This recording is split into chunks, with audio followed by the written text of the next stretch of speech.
जनवरी 2025 नगरीय निकाय निर्वाचन 2025 के नाम निर्देशन पत्र जमा करने के अंतिम दिन पार्षद पद हेतु 107 और महापौर अध्यक्ष पद हेतु 22 नामांकन जमा हुआ।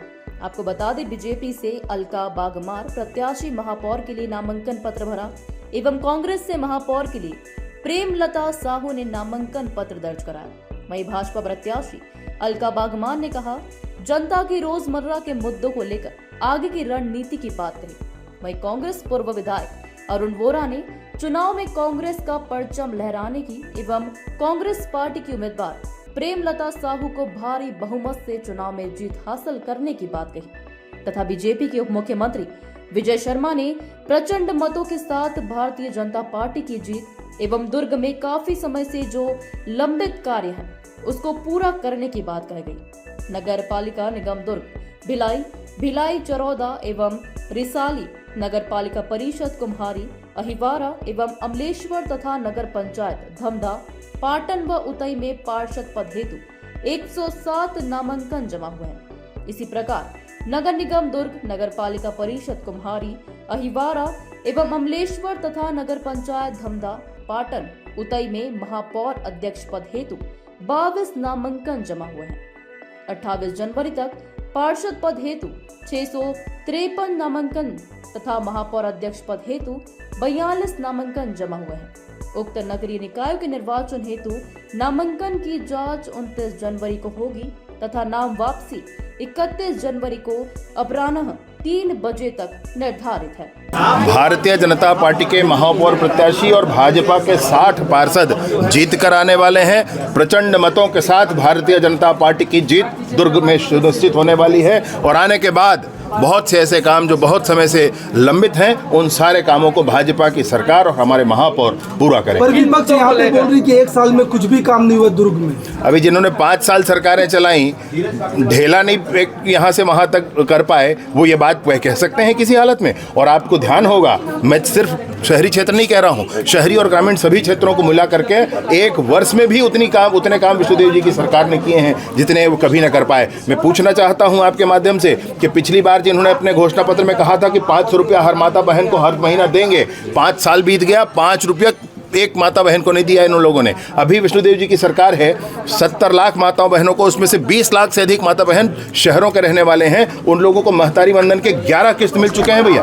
11, कोई चुनाव नहीं था तो भी किया गया, क्योंकि वादा था, उस वादा को पूरा किया गया है। अलका जी को महापौर प्रत्याशी बनाने का कारण किसने बनाई पार्टी ने? योग्यता है इनकी, क्षमता है इनकी, गजब काम किया है इन्होंने संगठन में, इनकी संगठन क्षमता है, लोगों को साथ लेकर चलने की क्षमता है। और इसलिए जब महापौर बनकर काम करेंगी तो बहुत ताकत के साथ हम इस में काम कर पाएंगे। 10 महापौर हैं भाई, 10 के 10 भाजपा के जीतने वाले हैं। प्रत्यक्ष चुनाव भारतीय जनता पार्टी ने इसीलिए कराया है क्योंकि जनता का मन स्पष्ट रूप से अपने महापौर के साथ जुड़े।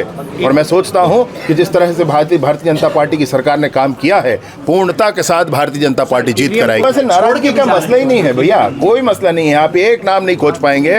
भारतीय जनता पार्टी में चिंता होती है, बातचीत होती है, लेकिन जब निर्णय पार्टी का हो जाता है, एक लाइन में खड़े होकर सब संगठन का काम।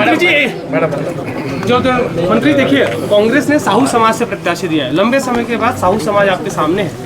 कहा यह भी जा रहा है कि साहू समाज जो है वो भाजपा से नाराज है, हालांकि विधानसभा में आपको मैं आपसे निवेदन पूर्वक एक बात कहना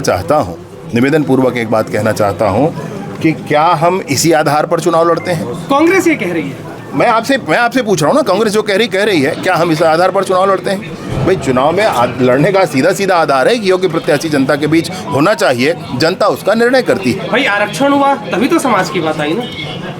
वो ये कह रहे हैं सीधे तौर पे कि हमने साहू समाज का प्रत्याशी दिया है। साहू समाज पूरी तरह से कांग्रेस के साथ है, बीजेपी के खिलाफ है, क्योंकि लगातार 1 साल में अपराध इतना बढ़ गया। आप ऐसी बातों का जवाब मुझसे क्यों चाहते हैं? मैं तो स्पष्ट आपसे कह रहा हूँ कि वो मसला ही नहीं हो ना आपके हैं और हम नगर निगम के चुनाव में कांग्रेस का परचम लहराएंगे।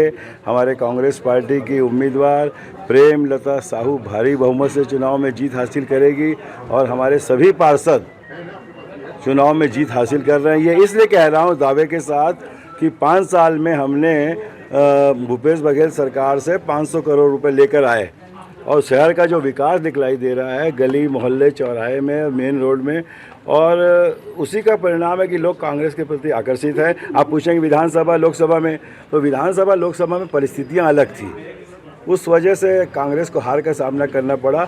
लेकिन आज 1-1.25 साल में लोगों ने इस बात को महसूस कर लिया है कि भारतीय जनता पार्टी कहती कुछ और करती कुछ, और 1 साल में उसने कुछ भी नहीं किया, एक फूटी कौड़ी नहीं लाई भाई।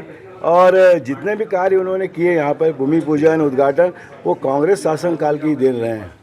ये बताइए, कोई पूर्व मंत्री नहीं दिख रहा है यहाँ पे नामांकन रैली में, आप ही आए हैं। हाँ। और महापौर जी आए हैं। हाँ, तो भाई हमारे 5 मंत्री थे आपकी सरकार में, सब अपने अपने क्षेत्र में नामांकन दाखिल करवा रहे हैं, और जितने मतदाता आए, इकलौता नगर निगम है जहाँ पे चुनाव हो रहा है। हाँ, तो सब अपने अपने गांव, ग्राम पंचायत में, जिला पंचायत में, वहाँ सब व्यस्त हैं। हमारे जो एक कार्यकर्ता मुख्यमंत्री से कम नहीं। बताइए, आप लोग के साथ साहू है, साहू उम्मीदवार, भाजपा के पास कुर्मी, यादव किसके साथ रहेंगे? देखिए, जो हमारे साहू उम्मीदवार है वो सभी समाजों का सम्मिश्रण है, सभी समाजों का सम्मिश्रण है, तो इसलिए सभी लोग उसमें समाहित हैं, तो हम सब लोग उसमें समाहित हैं, इसलिए सर्वधर्म समभाव बोलते हैं ना, इसलिए सभी जाति धर्म उसी में समाहित है। गजेंद्र यादव को जनता ने बड़े मतों से दुर्ग में जिताया है, तो क्या लगता है आपकी प्रत्याशी इस बार प्रचंड मतों से जीतेंगे या फिर बीजेपी के ही जीतेंगे? अरे भैया, उस समय परिस्थितियाँ अलग थी। अभी कैसी परिस्थिति? अभी परिस्थितियाँ हमारे अनुकूल है। लोग समझ गए हैं कि भारतीय जनता पार्टी, महातारी बंधन के नाम से लोगों को ठगा गया, और सभी महिलाएं आज असंतुष्ट है कि कई जगह पहुंच नहीं रहा है। अभी वो फिर से फार्म भरा रहे हैं, चुनाव आता है और वो प्रलोभन चालू कर देते। भारतीय जनता पार्टी का छल प्रपंच नहीं चलने वाला है। कांग्रेस के कई जो पदाधिकारी हैं जिनको टिकट नहीं मिला, वो निर्दलीय लड़ रहे हैं, कितना बड़ा डैमेज होगा? देखिए, कांग्रेस बहुत बड़ी पार्टी है, और 60 वार्ड में एक व्यक्ति को ही तो टिकट दी जाएगी। बाकी को कह दिया गया है कि आने वाले समय के लिए आप तैयार रहें, आपको मौका मिलेगा, संगठन में आपको एडजस्ट किया जाएगा। कहीं हताश और निराश होने की जरूरत नहीं है, और सब मिलकर कांग्रेस को जिताएं। ये तो भारतीय जनता पार्टी फूट डालने में माहिर है, षड्यंत्र करने में माहिर है, छल प्रपंच करने में भाजपा माहिर है। इस चुनाव में अरुण वोरा की कितनी बड़ी भूमिका रहेगी? भाई, हमारा परिवार है, हमारा क्षेत्र है, हम जैसे अपने चुनाव में लगते हैं, सभी चुनाव में हम पूरी हमारी जी जान से भागीदारी होगी। भाजपा के कई लोग कांग्रेस पूरी पार्टी में, उस पर आप क्या बोल रहे हैं? कोई बगावत नहीं होती है, तो क्षणिक, अरे वो क्षणिक होता है, फिर कांग्रेस में आ जाएंगे। सब कांग्रेस के लिए काम करेंगे। भाजपा वाले क्या पूछ रहे हैं? भाजपा वाले कांग्रेस में आए? हाँ, भाजपा वाले कांग्रेस में आ रहे हैं। भारतीय जनता पार्टी से मोह भंग हो रहा है उनको। आप लोग का ये छल नहीं है? हमारा छल नहीं है, हम तो सिद्धांतवादी पार्टी है, और सिद्धांत के अनुसार से अगर कोई आएगा तो उसको हटा तो नहीं सकते। ईवीएम पे बोल दीजिए, ईवीएम से चुनाव। देखिए, ईवीएम में फिर से लोगों को शंका जा रही है कि सही ढंग से होगा कि नहीं होगा। एक ही ईवीएम में 2 मतदान कैसे होंगे, ये समझ से परे है। इसके लिए लोगों के बीच में शंका बनी हुई है कि क्या ट्रेनिंग नहीं हुआ है, बहुत परेशानी हुई है। जीत गए तो सही है और हार गए तो गलत। नहीं, ऐसा नहीं है भाई, कांग्रेस तो जीतेगी, चाहे कुछ भी कर ले, चाहे ईवीएम में कितनी भी गड़बड़ी कर ले, कांग्रेस जीतेगी। थैंक यू कि उन्होंने मुझे इतना बड़ा जिम्मेदारी दिए हैं, मुझे आशीर्वाद मिला है। किन मुद्दों को लेकर जनता के बीच आप? जनता के बीच हम जाएंगे, जो जनता की रोजमर्रा की जो मुद्दे होती हैं, जिनसे हम डायरेक्ट जनता से जुड़ सकते हैं, बेसिक मुद्दा, उसको लेकर हम जनता के बीच जाएंगे। नमस्कार, मैं ईश्वर साहू, MBT न्यूज़ से। आज चुनाव नामांकन का आखिरी दिन है और प्रत्याशी जो है लगातार अपना नामांकन भरते जा रहे हैं। हमारे साथ एक जुड़े हुए हैं उरला से, आइए उनसे बातचीत करते हैं, खास बातचीत करते हैं। जी सर, आपका नाम बताइए। जी, मेरा नाम सरस कुमार निर्मलकर है। जी, सरस कुमार निर्मलकर जी हैं जो हमारे साथ है, खास विशेष बातचीत करते हैं। जी बताइए, कहाँ से प्रत्याशी के रूप में फॉर्म? जी, मैं वार्ड नंबर 57 उरला पश्चिम से फॉर्म भरा हूँ, मैं भारतीय जनता पार्टी के रूप में। जी, भारतीय जनता पार्टी से हमारे साथ सरस निर्मलकर जी हैं जो कि प्रत्याशी हैं, पार्षद के रूप में खड़े हुए हैं। जानना चाहेंगे इनसे कि बताइए, आप भारतीय जनता पार्टी या उनसे पहले और किसी पार्टी में रहे हैं? नहीं, किसी पार्टी में नहीं रहे हम, है ना, लेकिन इतना है कि आने वाले भविष्य में पूरा वार्ड नंबर 57 और 58 में पूरा भाजपा ही रहेगी। भारतीय जनता पार्टी में आपका खड़े होने का विशेष कारण? विशेष कारण ये है कि भारतीय जनता पार्टी जो भी बोलता है पूरा खरा उतरता है। उनका जो भी विकास है पूरी तरह से पूरा मतलब कंप्लीट करते हैं उन लोगों ने। आगे डबल इंजन की सरकार जो है लगातार काम कर रही है, उसी में आप भी प्रत्याशी हैं। आपका किस तरीके से रणनीति रहेगा? मेरा रणनीति है कि हमारे जो प्रधानमंत्री है साथ साथ हमारे जो मुख्यमंत्री विष्णुदेव सहाय जी है और हमारे विधायक हमारा लाडला है भैया गजेंद्र भैया जी, उनके साथ मिलजुल कर काम करना है। और वार्ड 57 साथ 58 के ही बोलूँगा मैं, उरला ही है, उनको पूरा विकास करवाना है हमको साथ में मिल करके। आगे किस तरीके से आप विकास के बारे में सोचे हैं या किस तरीके से आगे आपको 57-58 को एक विकसित बनाएंगे? यहाँ हमने देखे हैं कि जो रोड नाली जो है बहुत बड़ी समस्या है।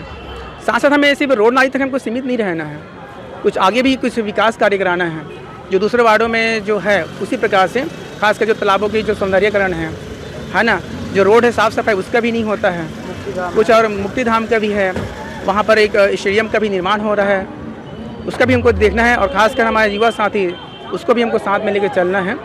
और जो भी खेल हैं, पढ़ाई के साथ साथ खेल ही बहुत ज़्यादा ज़रूरी है। तो उनसे क्या है, हमारा जो युवा साथी है, कुछ जो बच्चे हैं वो पीछे होते जा रहे हैं और नशा के रूप में जा रहे हैं, तो उसको भी हमको क्या है दूर करना है। इसी में आगे आप किस तरीके से नशे में कंट्रोल कर पाएंगे, क्योंकि देखने को मिलता है कि आपके उरला के आगे में ही शराब की दुकान है, तो उसमें आप किस तरीके से काम करेंगे? मैं सभी युवा साथी से चाहूँगा कि जितने भी जो नशा करते हैं, नशा करने का मतलब ये नहीं है कि हर बच्चा क्या है सब अपने जगह ठीक है। कारण होता है कि मोबाइल पर यहाँ बैठना वहाँ बैठना, उसको कुछ धार्मिक क्षेत्र भी हमको लाना है। अगर एक जगह स्थायी बैठते हैं बच्चे लोग तो नशे में चले जाते हैं। हम चाहेंगे कि युवा साथी कुछ समय धार्मिक क्षेत्र में दिया जाए, नशे से दूर हुआ जाए। और जितने भी माताएं बहनें हैं, मैं यही चाहूँगा समय के अनुसार से बच्चों को अपने कंट्रोल में करें। एक समय होता है कि जब 6 बजता है तो सब बच्चे क्या घर में रहते हैं, पढ़ाई करते हैं। तो सही माता बहनों से भी यही मेरा अनुरोध रहेगा कि पढ़ाई के साथ साथ खेल भी ज़रूरी है, और इससे क्या है बच्चे लोग क्या नशे में नहीं जाएंगे। एक आखिरी और अंतिम सवाल, आपको क्या लगता है आप कितने वोटों से विजयी होंगे? अब ये तो मैं नहीं बता सकता कितने वोटों से, लेकिन इतना ज़रूर है कि भारी से भारी मतों से मैं विजय रहूँगा मैं।